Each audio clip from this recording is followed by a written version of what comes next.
Marc Marquez mengatakan bahwa posisi ketiga dalam balapan sprint MotoGP Grand Prix Indonesia adalah hasil maksimal yang bisa ia raih. Meskipun ia harus memulai balapan dari posisi ke-12 karena 2 kali terjatuh di Q2. Selama 3 akhir pekan berturut-turut, pembalap Gresini ini mengalami kecelakaan yang merugikan selama sesi kualifikasi Q2 yang membuatnya turun ke urutan terbawah. Di Indonesia, Marquez terjatuh 2 kali di Q2 dan tidak dapat mencatatkan waktu putaran, membuatnya berada di urutan ke-12. Namun, ia berhasil naik ke posisi kelima di tikungan pertama saat sprint dan berhasil finish di urutan ketiga setelah bersaing ketat dalam perebutan juara hampir sepanjang balapan. Berakhir dengan selisih 1,7 detik dari kemenangan di sprint, Marquez mengatakan bahwa hanya itu yang bisa ia harapkan meskipun ia memulai balapan dari barisan terdepan. Itu sangat merugikan saya. Tetapi analisis setelah balapan, setelah lap pertama, jika saya start dari baris pertama atau kedua, saya akan finish di posisi yang sama, katanya pada hari Sabtu di Mandalika. Setelah memperkecil selisih poinnya dengan Jorge Martin yang terjatuh menjadi 53 poin. Jadi, kami sudah melakukan yang terbaik meski kami start dari baris pertama. Tapi memang benar bahwa Anda tidak bisa melakukan lap pertama seperti yang kami lakukan setiap saat dan besok akan lebih sulit. Hari ini kami melakukan lap pertama dengan sangat baik, tapi besok tergantung pada start. Marquez menambahkan bahwa rasanya sangat menyenangkan untuk menyalip begitu banyak pembalap di luar garis dalam sprint. Tetapi itu tidak normal dan tidak dapat mengharapkan pengulangan pada awal Grand Prix hari Minggu. Tergantung pada start, jelasnya. Jika Anda memulai dengan baik dan kemudian Anda memiliki kecepatan yang lebih cepat dari orang-orang di depan, maka Anda bisa menemukan posisinya. Jika Anda memulai dan untuk beberapa alasan Anda tidak memulai dengan baik dan yang lain lebih cepat dari Anda, maka Anda tidak dapat menemukan posisinya. Saya sangat beruntung karena saya memulai dengan sangat baik, bahkan di lintasan lurus saya bisa mengejar mereka. Dan kemudian pada titik pengereman saya mencoba untuk menemukan yang terbaik. Tetapi di sini cukup kritis karena seperti yang Anda lihat, saya sedikit berada di bagian dalam di tempat yang kotor dan itu menjadi sedikit lebih sulit. Mengenai apa yang salah di babak kualifikasi, Marquez mengatakan, memang benar pada putaran kedua saya menggunakan ban depan yang keras sehingga saya tidak bisa melakukan time attack yang saya inginkan. Untuk kecepatan balapan hari ini saya menggunakan, tetapi untuk serangan waktu saya memiliki sedikit lebih sedikit cengkeraman tepi.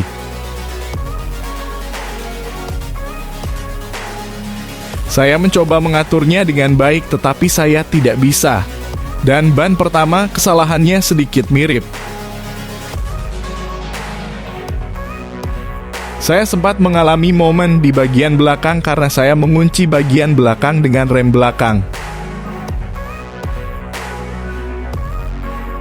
Dan setelah mengunci itu, ia kembali dengan sangat tajam dan saya kehilangan bagian depan.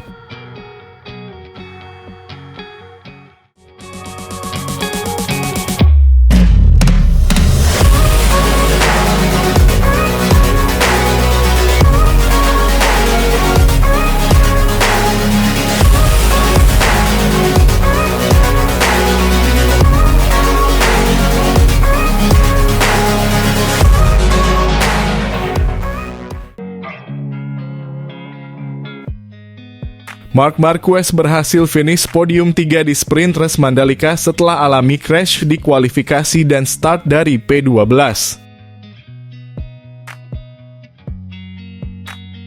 Francesco Bagnaia berhasil memangkas separuh keunggulan gelar juara Jorge Martin setelah kemenangannya di balapan sprint MotoGP Indonesia 2024 dikombinasikan dengan terjatuhnya pembalap Pramac di lap pertama. Unggul setengah detik di babak kualifikasi, Martin memimpin awal atas Bagnaia yang melaju dengan cepat dari baris kedua tetapi membuang peluang emas dengan tergelincir di tikungan 16. Juara bertahan Bagnaia beruntung tidak tersingkir ketika sahabatnya, Marco Bezzecchi, mengalami masalah saat mengerem dan melebar di tengah-tengah lap ke-13. Hal itu membuat Bagnaia, Marc Marquez, dan Enea Bastianini berada di belakangnya. Pemenang Emilia-Romagna Bastianini yang tampil cepat sepanjang akhir pekan berhasil menyalip Marquez di lap terakhir namun kehabisan waktu untuk menutup jarak 0,8 detik dari rekan setimnya, Bagnaia. Tertinggal 7 detik dari Marquez di posisi terakhir, Martin naik ke posisi ke-10, yang berarti ia kehilangan poin terakhir. Pembalap Spanyol itu langsung keluar dari garasi Pramac Ducati. Berada di urutan ke-12 setelah 2 kali gagal dalam kualifikasi, Marc Marquez berhasil naik 7 peringkat saat start. Pembalap Gresini itu kemudian melanjutkan aksinya untuk menempati posisi ketiga di belakang Bagnaia dan sesama pembalap GP23 Bezzecchi setelah beberapa lap. Satu-satunya pembalap KTM yang berada di posisi 15 besar. Pedro Acosta yang berada di baris terdepan menghabiskan sebagian besar balapan untuk bertahan dari Maverick Vinales, Franco Morbidelli, Honda yang diwakili oleh Johann Zarco, dan Fabio Di Giannantonio. Namun Morbidelli melesat untuk memimpin grup dan merebut posisi kelima. Memulai balapan dari posisi ke-6, Fabio Quartararo kehilangan posisi dalam beberapa pertarungan sengit dan finish di urutan ke-12. Semua pembalap memilih ban belakang lunak. Sebagian besar memilih ban depan keras dengan Bezzecchi posisi kedua di grid dan Quartararo ke-6 di antara mereka yang memilih ban depan lunak.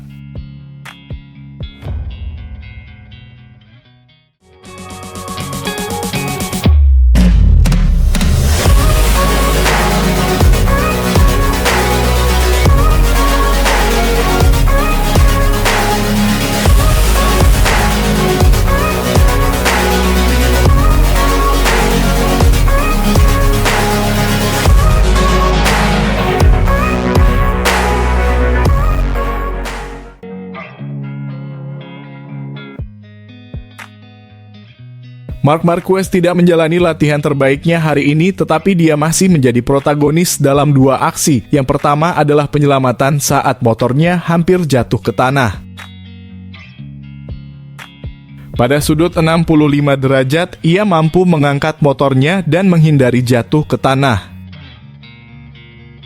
Gambar kedua yang luar biasa berkaitan dengan aksinya sebagai taksi.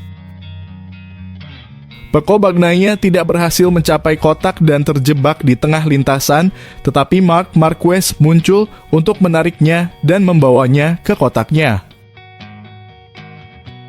Beginilah penjelasan kolaborator kami, Manuel Pecino, kepada kami. Gambar ini. Yang pertama, saya bahkan tidak menyadarinya, karena jika saya ingin menunggu meskipun dia berhenti, saya berhenti.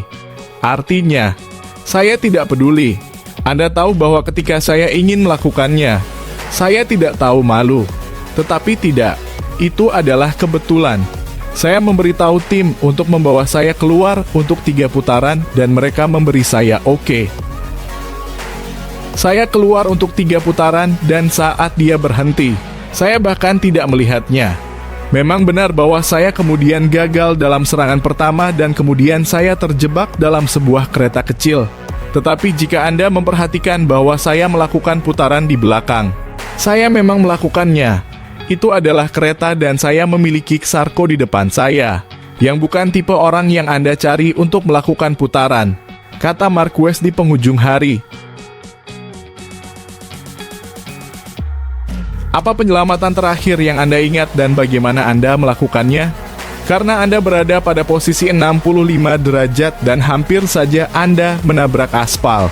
Ya, itu adalah salah satu yang sudah lama tidak saya lakukan. Saya tahu banyak orang yang memiliki sistem anti menyelam di Honda. Sekarang mereka memasangnya di Ducati, karena saya memiliki sistem khusus di sana. Sekarang ada di sana. Sekarang mereka telah mengembangkannya dengan baik di Ducati dan mulai bekerja. Jadi kita lihat saja nanti. Tapi memang benar bahwa penyelamatan seperti yang saya lakukan di Honda itu spektakuler. Tapi itu juga pertanda bahwa saya tidak nyaman. Bahwa ini adalah sirkuit yang merugikan saya di masa lalu. Saya pikir itu akan merugikan saya tahun ini dan nyatanya hari ini merugikan saya lebih banyak daripada di sirkuit lain. Dan 4GP24 di depan. Ya, tapi hari ini saya punya 23 yang juga Bezzecchi di depan.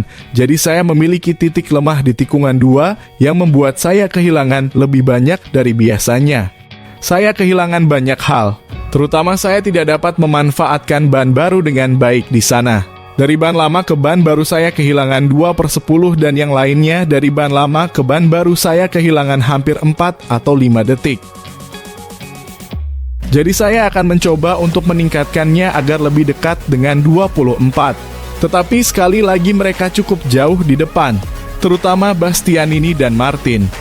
Dan apakah Anda akan menjelaskan kepada Pecco tahun depan jika dia bertanya kepada Anda bagaimana Anda melakukan penyelamatan dengan Ducati? Kali ini saya tidak memberikan gas, seperti yang terjadi pada Honda. Jadi bagian terakhirnya tidak berfungsi. Saya telah kehilangan latihan dan tidak ada. Tapi baiklah, saya beritahu Anda, itu spektakuler. Tetapi itu bukan gejala yang baik. Jadi, apakah Anda akan memberitahu Pecco atau tidak? Tidak seperti yang Anda katakan kemarin, tidak. Anda tidak memberi nasihat kepada saingan Anda, Mark berkata sambil tertawa.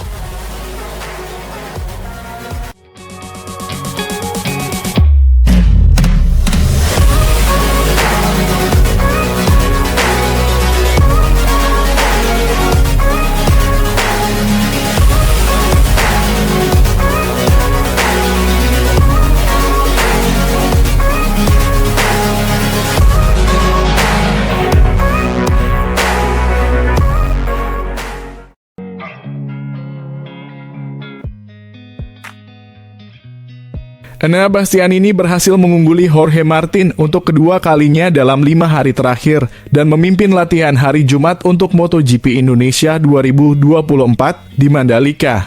Kuat di bagian belakang medium, pemimpin klasemen Martin berada di posisi teratas dengan selisih 0,647 detik dengan rekor lap baru pada serangan pertama kalinya dengan ban soft. Namun Bastianini yang menyalip Martin dengan senggolan di lap terakhir untuk memenangkan MotoGP Emilia-Romagna berada di bawah pembalap Pramac dengan selisih 0,040 detik. Rekan setim Martin di Pramac Ducati yang juga pemimpin klasemen sementara, Franco Morbidelli, melengkapi posisi 3 besar dengan selisih waktu hanya 0,079 detik. Juara bertahan Francesco Bagnaia berada di urutan ke-17 dan terlihat jauh dari kata puas dengan menggunakan ban depan medium yang keras sebelum mengganti dengan ban yang baru. Hal itu hanya membuat pembalap Italia itu naik ke posisi ke-9 dan bahasa tubuh di pit Ducati tetap tegang. Ketika Marquez bersaudara melaju di belakang Bagnaia untuk putaran terakhir, Bagnaia menepi dan menunggu mereka lewat. Namun sadar bahwa Bagnaia sudah berada di luar 10 besar dan tidak bisa mundur, mereka hanya menunggunya di lintasan. Mark melewatkan kesempatannya, namun Alex berhasil menyalipnya namun terjatuh di akhir lap. Bagnaia kembali ke posisi ke-9 dan kemudian mencatatkan lap yang jauh lebih baik untuk berebut posisi keempat. Bagnaia dibantu kembali ke pit oleh rekan setimnya di musim depan, Marc Marquez, setelah kehabisan bahan bakar. Morbidelli melanjutkan balapan dari posisi terakhirnya di awal sesi siang saat para pembalap mulai beralih dari ban medium ke ban soft. Marc Marquez melakukan penyelamatan besar 65 derajat di bagian depan dengan lutut dan sikunya di tikungan 10. Mengingatkan kita pada masa-masa di Honda sebelum mengambil alih posisi terdepan tepat sebelum pertengahan. Fabio Quartararo juga mengalami kecelakaan sementara Pedro Acosta terjatuh dari motor gas-gasnya di awal-awal sebelum bangkit untuk mengambil alih posisi Marquez di P1. Fabio Di Giannantonio yang masih memperdebatkan operasi bahu juga tampil mengesankan dengan menggunakan ban belakang lunak bersama Morbidelli, pemenang Misano 2 Enea Bastianini, dan Martin yang tampil tercepat di medium. Quartararo dari Yamaha berada di jalur yang tepat untuk mengejutkan para favorit dengan menjadi yang tercepat pada serangan pertamanya sebelum M1-nya menggeliat lagi. Pembalap asal Prancis itu yang gagal meraih posisi kelima setelah kehabisan bahan bakar pada hari Minggu lalu, berhasil meraih targetnya untuk langsung lolos ke kualifikasi 2 dengan menempati posisi ke-6 di belakang Marco Bezzecchi, Marc Marquez Acosta di Gian Antonio yang terjatuh, dan Maverick Vinales dari Aprilia melengkapi posisi 10 besar. Johann Zarco dari LCR Honda menjadi pembalap pertama yang gagal meraih posisi start di Q2, dengan Luca Marini dari Repsol berada di belakangnya. Alex Rins dan Brad Binder juga berada dalam jarak 0,6 detik dari Bastianini. Alex Espargaro yang hanya berada di urutan ke-19 pagi ini kehilangan posisi terdepan dan terjatuh di tikungan 16 2 kali. Miguel Oliveira absen sore ini setelah mengalami patah tulang pergelangan tangan kanannya saat terjatuh di pagi hari. Pembalap Trackhouse itu dikirim untuk pemeriksaan lebih lanjut di rumah sakit setempat untuk menentukan apakah operasi diperlukan.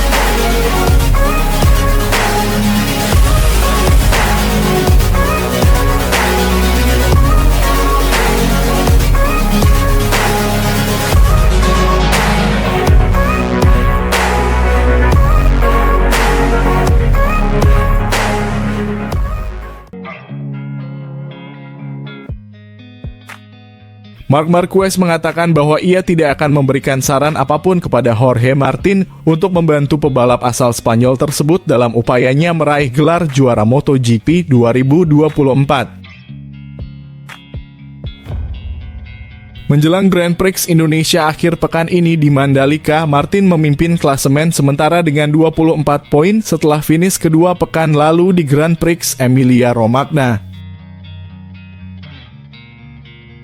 Setelah keunggulannya atas Francesco Bagnaia menyusut menjadi hanya 4 poin setelah balapan di Misano, kecelakaan yang dialami Bagnaia menambah keunggulan pebalap Pramac. 60 poin mencakup 4 besar klasemen dengan 6 putaran tersisa, dengan Marquez berada di urutan keempat dalam peringkat tersebut dan secara terbuka mengesampingkan dirinya sendiri sebagai protagonis utama.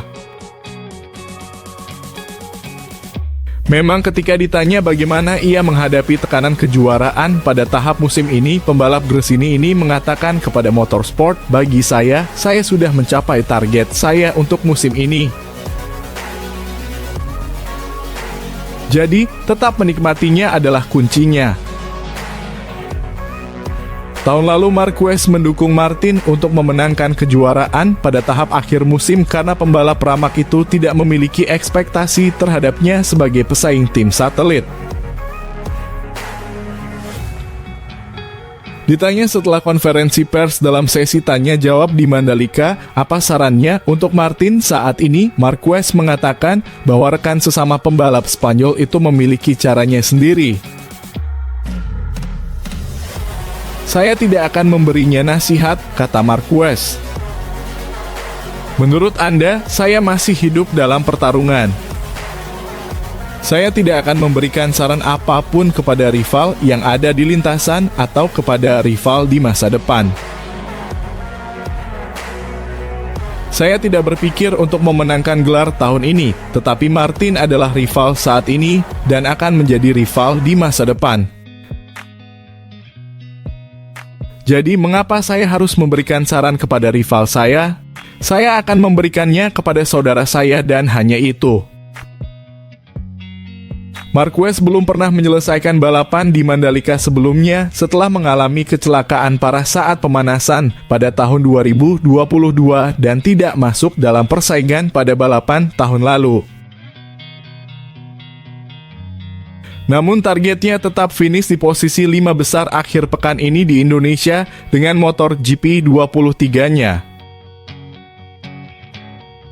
Akan menarik untuk mengetahui posisi kami di sini, tambah pebalap Gresini itu. Memang benar bahwa tahun lalu Ya, saya tidak pernah menyelesaikan balapan di Indonesia karena pada tahun 2022 saya mengalami kecelakaan besar saat pemanasan di sini. Saatnya memahami level kami di sini dan targetnya adalah kembali berada di posisi 4 besar, 5 besar.